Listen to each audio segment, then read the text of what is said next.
Digmaan sa kagubatan. Sa gitna ng madilim at siksik na kagubatan sa Sierra Madre, naninirahan sina Bathala at Aling Maria, ang Diyos at Diyosa ng mga bundok.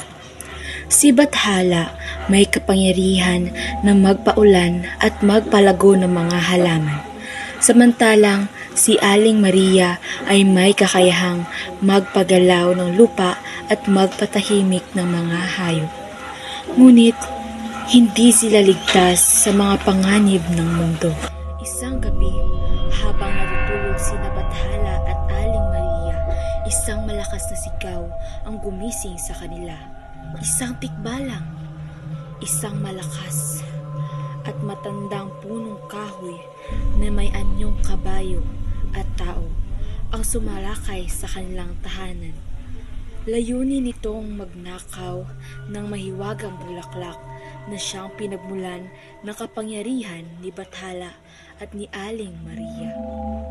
Naglaban sina Bathala at Aling Maria gamit ang kanilang mga kapangyarihan.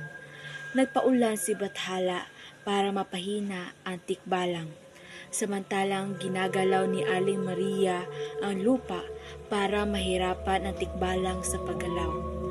Ngunit ang tikbalang ay matigas ang ulo at malakas. Muntik na nga silang matalo.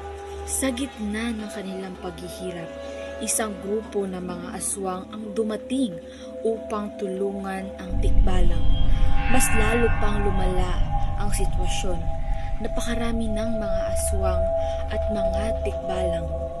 Akala nila'y wala na silang pag-asa. Ngunit sa huling pagkakataon, isang maliit na ibon ang lumipad at kumuha ng isang dahon mula sa mahiluwagang bulaklak. Ito ay itinapon nito sa mga aswang at tikbalang at biglang naglaho ang mga ito. Ang ibon ay ang espiritu ng kagubatan na tumulong sa kanila dahil sa kanilang mabuting puso.